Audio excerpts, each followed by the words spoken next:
ऐसे ही मंगा एक्सप्लेनेशन हिंदी में बनने के लिए हमारी दबजिन मंगा चैनल को लाइक, शेयर, कमेंट, सब्सक्राइब कीजिए। हमारी कहानी एक शांत दिन से शुरू होती है जब दो नन्हे पक्षी एक प्यारे पल को साझा कर रहे होते हैं। अचानक सर पर दौड़ते घोड़ों की आवाज से यह शांति भंग हो जाती है। एक जल्दबाजी में डूबा योद्धा अपने घोड़े को जंगल में और भी तेज दौड़ने के लिए उकसाता है। वह पहरेदारों और एक बेहद आलीशान गाड़ी के साथ एक काफिले का नेतृत्व कर रहा है। उस आदमी को कुछ सुनाई देता है और उसके चेहरे पर थोड़ी उलझन के भाव आ जाते हैं। इसी वजह से वह अपना हाथ उठाकर अपने पीछे मौजूद सभी लोगों को तुरंत रुकने का इशारा करता है। दूसरी ओर हम एक कब्र और एक सूखे पेड़ के पास अकेले एक छोटे लड़के को देखते हैं। तभी काफिला उस स्थान पर पहुंचता है। पहरेदारों का सरदार गाड़ी के पास आता है और अपनी पत्नी को बताता है कि उन्हें रिपोर्ट में उल्लिखित बच्चा मिल गया है। महिला की अनुमति से सिपाही हमारे मुख्य पात्र के पास जाता है। सिपाही लड़के को छोटा बच्चा कहकर पुकारता है। वह उसे चांदी का एक सिक्का देता है और पूछता है कि क्या उसने कुछ अजीब बच्चों को यहां से गुजरते देखा है। हमारा मुख्य पात्र यह कहते हुए प्रस्ताव ठुकरा देता है कि उसके दादाजी ने उसे अजनबियों से कुछ भी लेने से मना किया है। गार्ड अपना परिचय फांग हे के रूप में देता है और कहता है कि अब वे अजनबी नहीं रहे, इसलिए सब ठीक है। पलक झपकते ही हमारा नायक फांग हे से चांदी छीन लेता है, जिससे लगता है कि मुख्य पात्र थोड़ा शरारती है। हमारा मुख्य पात्र चांदी के बर्तन को काटता है और पूछता है कि क्या गार्ड जिस बच्चे की तलाश कर रहा है वह छोटा है और समूह में यात्रा करता है। गार्ड सवाल सुनकर हैरान हो जाता है, लेकिन पुष्टि करता है कि वह बिल्कुल उन्हीं बच्चों की तलाश कर रहा है। तो फंगे उत्साह से गाड़ी की ओर मुड़ता है और अपनी प्रेमिका को बताता है कि वे जीव यहीं आसपास हैं। उसी क्षण गाड़ी के अंदर से एक गहरी और अत्यंत शक्तिशाली ऊर्जा निकलती है और पलक झपकते ही गार्ड की महिला मुख्य पात्र के पीछे प्रकट हो जाती है, जिससे वह पूरी तरह से चौंक जाता है। एक सुंदर शांत आवाज हमारे लड़के को पुकारती है, छोटे भाई। जब वह चौंक कर पीछे मुड़ता है तो एक बेहद खूबसूरत महिला उससे कहती है कि डरो मत, क्योंकि वे बुरे लोग नहीं हैं। वह उससे सीधे पूछती है कि चीनी मिट्टी की गुड़िया कहाँ है। हमारा मुख्य पात्र उस पर मोहित हो जाता है और कहता है कि वह झू युकाई नाम की किसी महिला से भी ज्यादा खूबसूरत है। महिला को यह तारीफ मजेदार लगी और उसने उसे चीनी मिट्टी की गुड़ियों के पास ले जाने के लिए आमंत्रित किया। उसने बड़ी चतुराई से मुस्कुराते हुए सिर हिलाकर समूह को रास्ता दिखाने की सहमति दी। महिला ने आत्मविश्वास भरी लेकिन थोड़ी संदेह भरी मुस्कान दी। अचानक महिला के पीछे एक प्रेत जैसी आकृति प्रकट होती है। यह उसके दादा की आत्मा है, जो उसे चेतावनी दे रही है कि ये लोग खतरनाक हैं और उनका पैसा शापित है। फिर महिला उसे दोबारा पुकारती है क्योंकि वह देखती है कि लड़का कुछ खोया खोया सा है। अपने दादाजी की चेतावनी को पूरी तरह से अनदेखा करते हुए हमारा मुख्य पात्र चिल्लाता है कि वह समझ गया है। फिर वह महिला अपने आदमियों को लड़के को लेकर तुरंत चले जाने का आदेश देती है। वे उस जगह से चले जाते हैं और पेड़ पर दादाजी की एक भयावह छवि रह जाती है।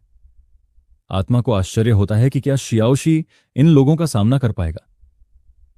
फिर समूह घने धुंध भरे जंगल से होकर आगे बढ़ता है, लेकिन आधे रास्ते में शियाओशी शिकायत करता है कि उसे भूख लगी है और वह घर जाकर खाना खाना चाहता है। इस समस्या को हल करने के लिए गार्ड उसे प्रेतात्माओं से बने सूखे मांस का एक टुकड़ा देता है। हमारा लड़का अपना परिचय शियाओशी के रूप में देता है और कहता है कि लोग उसे ईमानदार शियाओ कहते हैं क्योंकि वह कभी झूठ नहीं बोलता।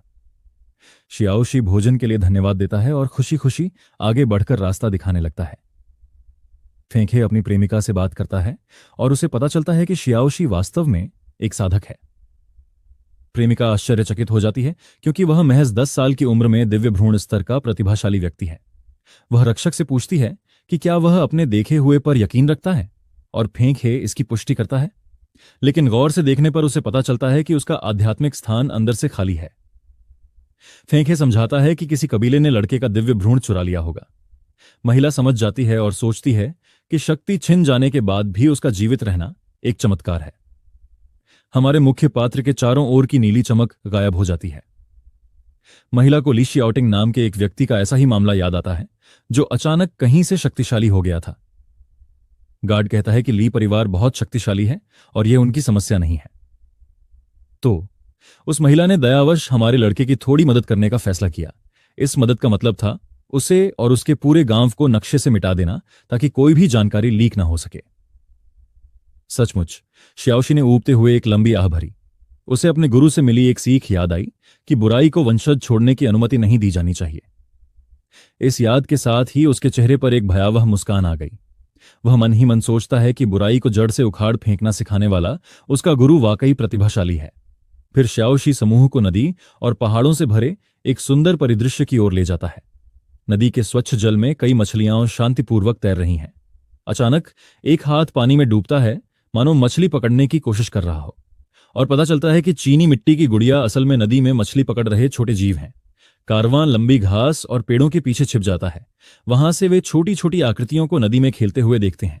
महिला पुष्टि करती है कि ये राजा के मकबरे से लाई गई चीनी मिट्टी की मूर्तियां हैं जो जीवित हो उठी हैं, और अब उन्हें बस उनका पीछा करके खजाना ढूंढना है। अपना उद्देश्य पूरा करने के बाद वह नन्हे श्याओशी की ओर मुड़ती है। महिला एक भयावह मुस्कान देती है और उसकी मदद के लिए धन्यवाद देती है।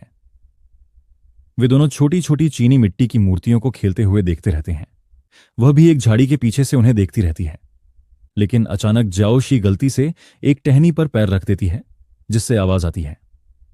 आवाज सुनकर सारी चीनी मिट्टी की गुड़िया एक ही दिशा में देखने लगती है।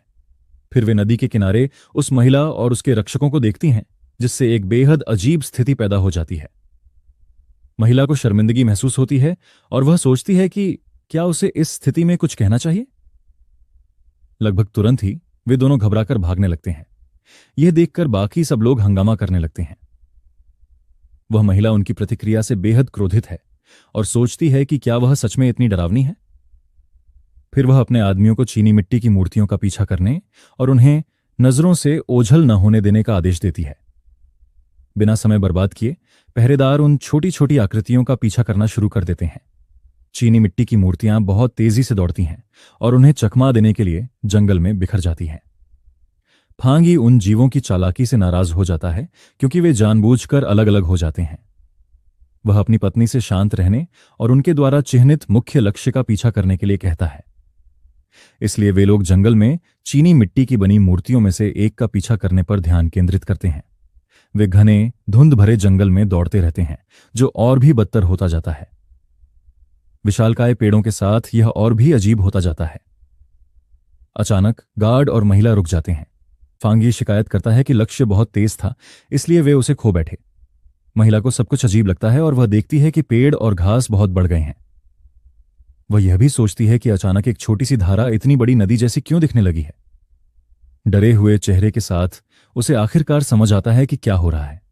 वह चिल्लाती है कि वनस्पति बढ़ी नहीं है, बल्कि सिकुड़ गई है। अचानक एक गार्ड चिल्लाता है, जिससे महिला का ध्यान उसकी ओर जाता है। उसका एक गार्ड जमीन पर गिर पड़ता है और अपने पैर के बारे में बेबस होकर चीखने लगता है।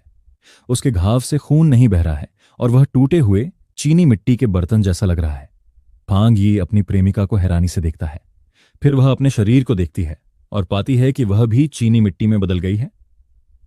सभी पहरेदार भी रूपांतरित हो रहे हैं और पूरी तरह से घबरा जाते हैं। वह चिल्लाती है कि वे भूतों के क्षेत्र में हैं और सबको शांत होने को कहती हैं। फांग यी आपा खो बैठता है और चीखता है कि इस क्षेत्र में जादुई शक्तियां बेकार हैं और शियाओ शाई पर जानबूझकर ऐसा करने का आरोप लगाता है। महिला कहती है कि नियम सब पर लागू होते हैं, इसलिए लड़का भी चीनी मिट्टी का बन गया होगा, और उन्हें लक्ष्य का पीछा करने का आदेश देती है। अपने नए शरीरों के साथ समूह घने विचित्र जंगलों में आगे बढ़ता रहता है। वे रास्ते का अनुसरण करते हुए मिट्टी से बनी एक विशाल संरचना पाते हैं। तब महिला को एहसास होता है कि यदि यहां भूतों का कोई क्षेत्र है तो यह निश्चित रूप से असली राजा की कब्र होगी। तभी एक जानी पहचानी आवाज उसकी बड़ी बहन को पुकारती है और पूछती है कि उन्हें इतनी देर क्यों लग गई। झाड़ियों में छिपे अपने ठिकाने से शियाओ शाई चिल्ला रहा था। तभी हमारा मुख्य पात्र कहता है कि चीनी मिट्टी की गुड़िया का अड्डा यहीं है, और अपने गिरोह को बुलाता है। गार्ड ने पुष्टि की कि लड़का भी चीनी मिट्टी का बन गया है और सुझाव दिया कि उसे पकड़कर इस स्थिति को पलटने का तरीका खोजा जाए। अपने चीनी मिट्टी के पैरों के साथ ज्याओ शाई खुशी खुशी आगे बढ़ता है और रास्ता दिखाता है। वह समूह को एक विचित्र जगह पर ले जाता है जो विशालकाय फूलदानों से भरी हुई है, जो बिल्कुल उन्हीं की तरह दिखते हैं। महिला इसलिए नाराज है क्योंकि यह राजा का मकबरा नहीं है, यह चीनी मिट्टी के बर्तन पकाने की भट्टी है। एक पहरेदार घोषणा करता है कि उसने आखिरकार छिपे हुए छोटे जीवों को ढूंढ लिया है। चीनी मिट्टी की गुड़िया डरी हुई हैं और चुप रहने की कोशिश करती हैं ताकि पकड़ी न जाएं। एक सैनिक उनका मजाक उड़ाता है, लेकिन तभी एक विशाल हाथ उसके ऊपर मंडराता है और उसे अभी तक इसका एहसास नहीं होता। फिर पलक झपकते ही वह विशाल हाथ पूरी ताकत से पहरेदार को कुचल देता है। हाथ द्वारा गार्ड को कुचल दिए जाने के बाद महिला और उसके गार्ड सतर्क हो जाते हैं। विशालकाय हाथ उठता है और गार्ड के टुकड़े दिखाई देते हैं। धूल उड़ने लगती है। लाल आंखों वाले कई विशालकाय चीनी मिट्टी के पुतले अचानक प्रकट हो जाते हैं। महिला घबरा जाती है और सबको तुरंत भागने के लिए चिल्लाती है। फिर वह मुड़कर अपने आदमियों को जितनी जल्दी हो सके भागने का आदेश देती है। उसी क्षण दो पहरेदार भागने की कोशिश करते हैं, लेकिन एक विशालकाय हाथ उनका पीछा करता है। हाथ प्रकट होता है और उन दोनों आदमियों को पकड़ लेता है जो मदद के लिए चिल्लाते हैं। फिर विशालकाय हाथ पहरेदारों को अपने चेहरे के पास लाता है और उन्हें बीच से तोड़ देता है। भागते समय महिला को एक दरार में छिपी हुई एक और छोटी चीनी मिट्टी की मूर्ति दिखाई देती है, इसलिए वह अपने सभी पहरेदारों के पराजित होते ही उस दरार में कूद जाती है। वह पकड़े गए फांग हे के लिए चीखती है, लेकिन कोई फायदा नहीं होता। चीनी मिट्टी की छोटी सी मूर्ति महिला को चुप रहने का इशारा करती है। वह अपनी सतर्कता छोड़ देती है। जो कुछ हो रहा है उससे वह परेशान है। तभी दरार में एक विशाल आंख दिखाई देती है, जिससे वह और भी भयभीत हो जाती है। वह विशालकाय आंख दरार के और करीब आती जाती है, उन्हें ढूंढती हुई। लेकिन वह विशालकाय आंख चली जाती है और वह राहत महसूस करती है। वह गहरी सांस लेती है और उसे एहसास होता है कि उसका चीनी मिट्टी का बना शरीर पूरी तरह से टूट फूट गया है। बाहर दैत्य बचे हुए लोगों की तलाश करते हैं और साथ ही छिपने की जगह भी बदल लेते हैं। फिर दैत्य पकड़े गए पहरेदारों को एक विशाल भट्टी में फेंक देते हैं और बिना किसी दया के वे भट्टी की धधकती लपटों में पिघलने लगते हैं। एक पहरेदार दर्द से चीखता है क्योंकि उसका चीनी मिट्टी का शरीर पिघल रहा है। वह अपने आदमियों को इस तरह भयानक ढंग से जलते हुए देखकर भयभीत हो जाती है।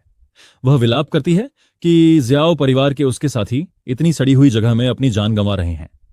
फिर उन छोटी आकृतियों में से एक पूछती है कि क्या उसे भी शियाओशी ने धोखा दिया था, और तब उसे सब कुछ समझ आ जाता है।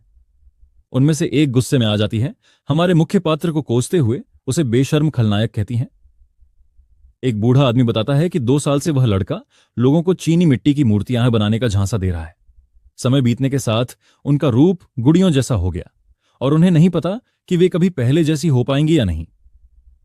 महिला समझ जाती है कि लड़का इस स्थिति को पलटने का तरीका जानता है और उसे तुरंत कार्रवाई करनी होगी। अचानक गुड़ियों में से एक उसे ज़ियाओ परिवार की दूसरी कुतिया के रूप में पहचान लेती है।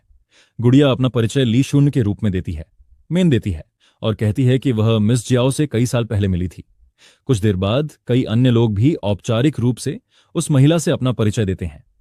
वह चौंक जाती है क्योंकि वह प्रभावशाली लोगों को पहचानती है और इस बात पर गुस्सा होती है कि वे लड़के की चिकनी चुपड़ी बातों में आ गए। बाहर भट्टे अभी भी तीव्र गति से जल रहे हैं। चीनी मिट्टी के बर्तनों की एक विशाल मूर्ति कुछ फूलदानों के पास आती है, जिससे वे कांपने लगते हैं। मूर्ति को कोई समस्या नहीं दिखती और वह अपने रास्ते पर आगे बढ़ जाती है। बड़े बड़े गमलों के बीच एक छोटा सा गमला सबसे अलग दिखता है। अचानक हमारा मुख्य किरदार शिवशी मुस्कुराते हुए उस गमले से बाहर निकलता है। गमला उसके शरीर से चिपका हुआ है और वह पूरे जोश और बेफिक्री से इधर उधर दौड़ने लगता है। फिर हमारा मुख्य पात्र जंगल में भाग जाता है और झाड़ियों में गायब हो जाता है। दूर से वह उस जगह का अवलोकन करता है और सोचता है कि बड़े शहरों से आए ये सभी लोग एक जैसे ही हैं। वह इस बात पर विचार करता है कि जिन लोगों को वह यहां लाया वे अंत में उसे ही मारना चाहते थे। फिर उसे अपने गुरु की वह शिक्षा याद आती है कि शत्रुओं को कभी भागने नहीं देना चाहिए।